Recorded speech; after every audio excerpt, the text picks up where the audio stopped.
हर हर महादेव, भारत माता की जय। तो नमस्कार प्यारे बच्चों, आशा है आप लोग स्वस्थ होंगे। तो ठीक है, आप लोग स्क्रीन पर देख रहे होंगे ज्वाला, यह पार्ट 5 है और इस वीडियो का अंत तक ज़रूर देखिएगा। यह वीडियो परीक्षा में 100% आएगा, यह बात को नोटिस कर लीजिएगा।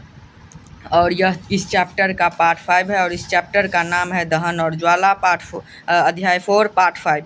बाकी के 2-3 पार्ट भी हम पढ़ाए थे, जैसे कि हो गया ये पार्ट 5 है। पार्ट 4 पार्ट 3 जैसे कि हम पढ़ाए थे भवन पर आग पर कैसे नियंत्रण पाते हैं, हम सब कुछ पढ़ा दिए थे। आप पार्ट 4 पार्ट 3 सारे पार्ट को जाकर देख सकते हो। ठीक है, देख लीजिएगा। ठीक है, अब हम पढ़ाना चालू करते हैं। यह क्लास 8 के बच्चों के लिए है, NCERT बुक है, बिहार बोर्ड।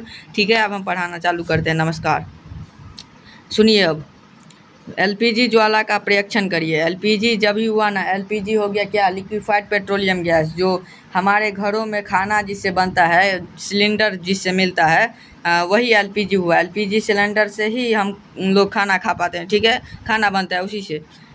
एक मोमबत्ती की ज्वाला का रंग कैसा होता है? मोमबत्ती का ज्वाला का रंग कैसा होता है? ठीक है, क्या कक्षा 7 में, हाँ, ये कह रहा है कि कक्षा 7 में जो मैग्नीशियम रिबन को आप जलाने के अनुभव को याद कर लीजिए और यह परीक्षण रिकॉर्ड करिए। अगर याद नहीं है, अनुभव नहीं है आपके पास, तो यह देखिए सारणी 4 दहन और पर ज्वाला का पता। मोमबत्ती ज्वाला देता है, मोमबत्ती यश ज्वाला देता है। ज्वाला मतलब क्या, ये देखिए ज्वाला देता है ना, ये जो पीला निकला ना, इसी को ज्वाला कहते हैं। ठीक है, हम बाकी के पार्ट में भी पढ़ा दिए हैं। हम आग पर नियंत्रण कैसे पाते हैं, ज्वाला किसे, हाँ, स्वतः दहन किसे कहते हैं। ठीक है, यह सब भी पढ़ा दिए हैं, तो आप लोग जाकर के देख लीजिएगा। आपके लिए यह बहुत हित के लिए वीडियो है, आपके हित के लिए वीडियो है ये। मैग्नीशियम ज्वाला देता है, यह बात आप लोग गौर करके समझ जाइएगा। ज्वाला नहीं देता है, इसमें लगाइएगा टिक, ज्वाला देता है, इसमें लगाइएगा टिक, ज्वाला देता है।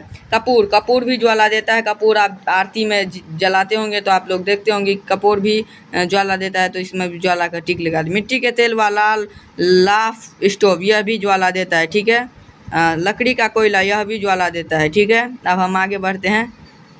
मैग्नीशियम का कोई फिक्स नहीं है, इसलिए हम बता दिए। मैग्नीशियम का जो है ना, आप लोग कमेंट बॉक्स में आंसर देना, ज़रूर देना निष्पक्ष होकर, और जो आपको हो वो ज्वाला देता है कि नहीं मैग्नीशियम का आंसर आप लोग ज़रूर पिन करिएगा। ठीक है, आगे बढ़ते हैं। ठीक है, वीडियो को अंत तक जरूर देखिएगा, अनुरोध है आपसे। अकम्पित ज्वाला के अदीप्त क्षेत्र में प्रवेश करा दीजिए। कांच की नली के दूसरे सिरे के निकट एक जलती हुई माचिस की तीली लाइए। क्या वहाँ कुछ समय पश्चात ज्वाला उत्पन्न होती है? देखिए क्या कह रहा है, एक जोन में प्रवेश करा दीजिए।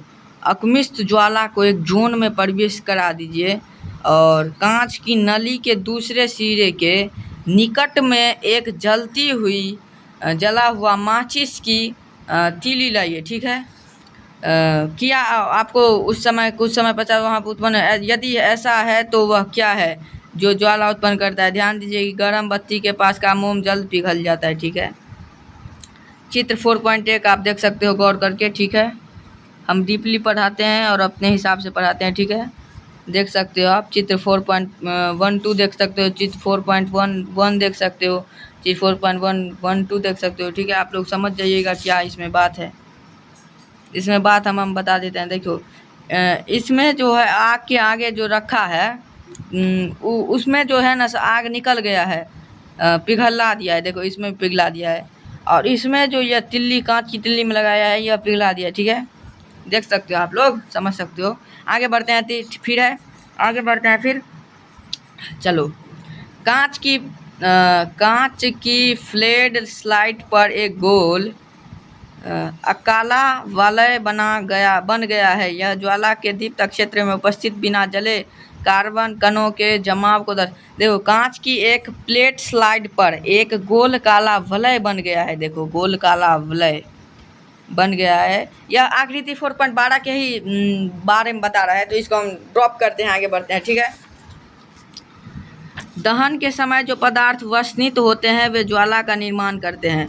दहन के समय जो वसनित होते हैं पदार्थ, उसी को ज्वाला का निर्माण। उदाहरण के लिए मिट्टी का तेल और पिघली हुई मोमबत्ती के साथ साथ ऊपर उठते हैं और दहन के समय वाष्पित होकर ज्वाला का निर्माण करते हैं।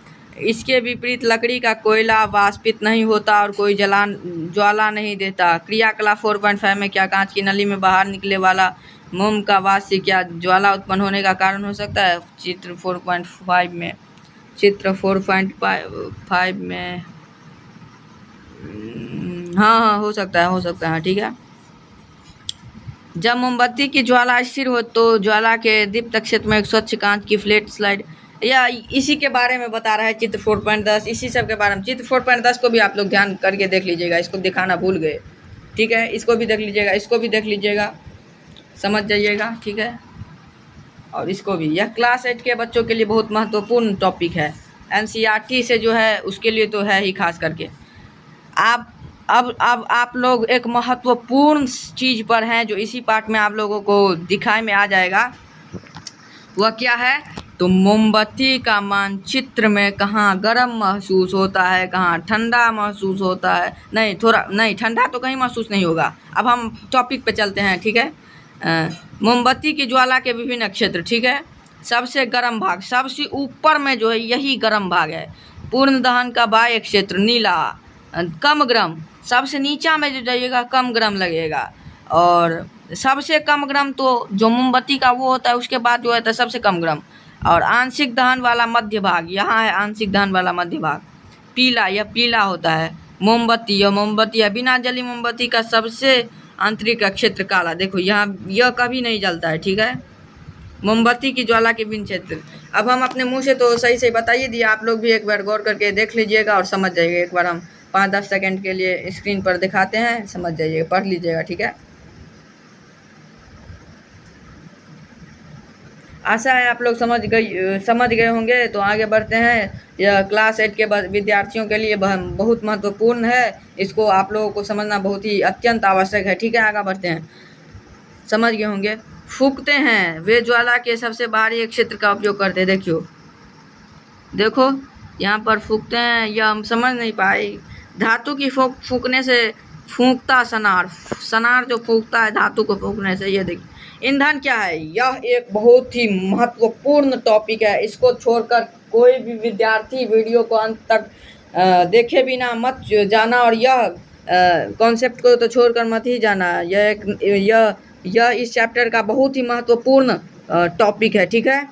इस टॉपिक को हम अच्छे से पढ़ाएंगे और इस टॉपिक को छोड़कर मत जाना, यह पहले ही हम बता देते हैं, ठीक है। अब हम पढ़ाते हैं। याद करिए कि घरेलू और औद्योगिक उपयोगों से संबंधित ऊष्मा ऊर्जा के प्रमुख स्रोत लकड़ी, काष्ठ, कोयला। हाँ, लकड़ी, काष्ठ, कोयला, पेट्रोल, मिट्टी का तेल आदि है। देखो हम लोग जो घरेलू, घर में, उद्योग में, फैक्ट्रियों में जो उपयोग करते हैं ऊष्मा ऊर्जा के, वो लकड़ी होता है, कोयला होता है, काष्ठ कोयला, या फिर पेट्रोल होता है, पेट्रोल का तेल आदि है।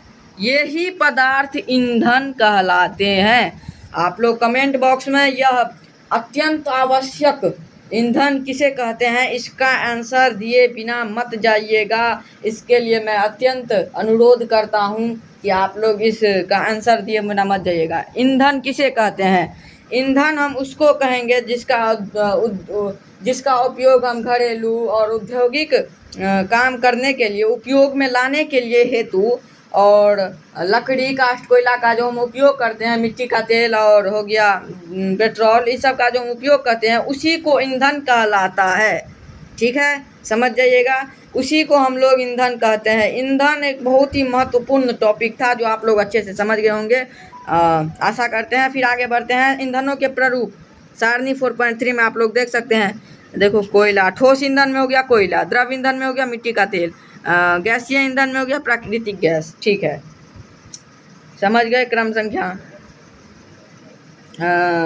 अब हम चलते हैं कहाँ पे, यहाँ तक पढ़ाए थे। ईंधन किसे कहते हैं हो गया। देखो अच्छा ईंधन वह है जो सहज उपलब्ध हो जाता है, यह सस्ता होता है और वायु में सामान्य दर से सुगमता पूर्वक जलता है।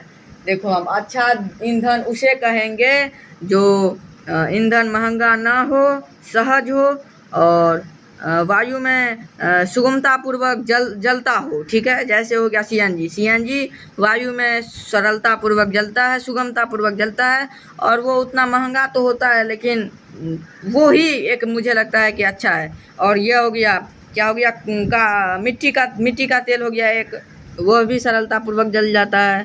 और एक हो गया सबसे अच्छा होता है उपला। उपला तो तुरंत ही जल जाएगा, तो उपला सबसे अच्छा हमको लगता है, ठीक है, ईंधन के मामले में, ठीक है। यह अधिक मात्रा में ऊष्मा उत्पन्न करता है, यह जलने के उपरांत कोई अवांछित पदार्थ नहीं छोड़ता, अवांछनीय पदार्थ नहीं, संभवतः ऐसा कोई भी ईंधन नहीं है। देखो, ऐसा कोई भी ईंधन नहीं है जो जलने के प्रातः, जलने के बाद कुछ अवशेष ना छोड़े, ऐसा कोई भी ईंधन नहीं है, ठीक है। अब आदर्श ईंधन किसे कहते हैं, यह जो है हम लोग कल पढ़ेंगे पार्ट 6 में। संभवतः ऐसा कोई भी ईंधन नहीं है जिसे हम आदर्श ईंधन माना जा सके, ठीक है। आदर्श ईंधन तक हो गया। आदर्श ईंधन कैसा किसे कहते हैं वो बता दीजिएगा कमेंट बॉक्स में। अगर हमारा वीडियो आप लोगों को पसंद आए, हम अच्छे से आप लोगों को पढ़ाते हैं, या फिर अभी हम छोड़ेंगे नहीं, हम रोज़ाना जो है सो वीडियो बनाएंगे और आप लोगों को दिखाएंगे। हम 3 बजे के बाद आते हैं, तो अभी 3 बजे के बाद का ही समय है, 3 बजे दोपहर के बाद का ही समय है। तो अगर हम डीपली पढ़ाते हैं और अच्छे पढ़ाते हैं, आप बाकी के वीडियो भी पार्ट 5 है, ये पार्ट 4, पार्ट 3, पार्ट 2, पार्ट 1, या फिर सूक्ष्मजीव मित्र एवं शत्रु के भी 6 पार्ट हैं, उसको भी जाकर अवश्य देख लीजिएगा। हम अच्छे से पढ़ाते हैं, हमारा पढ़ाने का तरीका अच्छा हो तो हम आपसे अनुरोध करते हैं, हम आपसे विनती करते हैं कि हमारे चैनल को भरपूर सब्सक्राइब करिए, अपने दोस्तों के साथ भी सब्सक्राइब करा लीजिए और बेल आइकन को भी प्रेस कर दीजिएगा और चैनल को सब्सक्राइब करिए, लाइक करिए और अपने पक्के दोस्तों के साथ शेयर करिए। यह आपसे मेरा सफलतापूर्वक विनती है, आप उसे स्वीकार करिए।